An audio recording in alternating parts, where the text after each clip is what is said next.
আসসালামু আলাইকুম ওয়া রাহমাতুল্লাহি ওয়া বারাকাতুহু। ইন্নাল হামদুলিল্লাহ ওয়াসসালাতু ওয়াসসালামু আলা রাসূলিল্লাহি আম্মা বাদ। সম্মানিত প্রিয় দর্শক শ্রোতা, ভাই ও বন্ধুরা, আজকের এই ভিডিওতে আলোচনা করব স্বপ্নে প্রতিবেশীর ঘরে প্রবেশ করতে দেখলে কি হয়। স্বপ্নে অন্যের ঘরে প্রবেশ করতে দেখার অর্থ কি। সাথে যুক্ত আছি আমি মুফতি জুবায়ের বিন ইমাম। আলোচনা বুঝতে সাথেই থাকবেন। যারা এখনো চ্যানেলটি সাবস্ক্রাইব করেননি, সাবস্ক্রাইব করতে ভুলবেন না।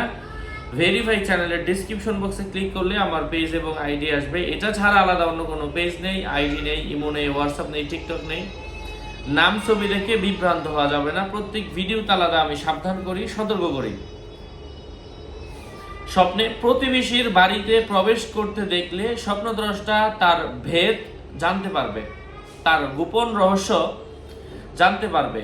ফাসেক হলে স্বীয় স্ত্রীর সঙ্গে ও তার খাওয়া দাওয়ার খেয়ানত করবে। আবারও বলছি, ফাসেক ব্যক্তি হলে ফাসেক ব্যক্তি স্বপ্নে অন্যের ঘরে প্রবেশ করতে দেখার অর্থ হচ্ছে ওই ফাসেক ব্যক্তি তার স্ত্রীর সঙ্গে তার খাওয়া দাওয়ার খেয়ানত করবে, খাওয়া দাওয়ার ব্যাপারে সে খেয়ানত করবে, খাওয়া দাওয়া ঠিক মতো খাওয়ার হক আদায় করবে না। কোনো অবিবাহিত ব্যক্তি স্বপ্নে ঘর বানাতে দেখা ওই বংশের উচ্চ স্তরের কোনো মানুষের সাথে বিয়ে হওয়ার সম্ভাবনা রয়েছে।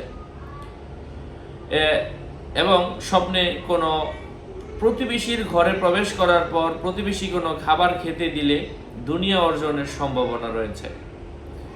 স্বপ্নে প্রতিবেশীর ঘরে প্রবেশের পর অন্য ব্যক্তির নামে বদনাম করতে দেখার অর্থ হচ্ছে স্বপ্নদ্রষ্টার অভাব অনটন তার পরিবার থেকে দূর হওয়ার সম্ভাবনা রয়েছে।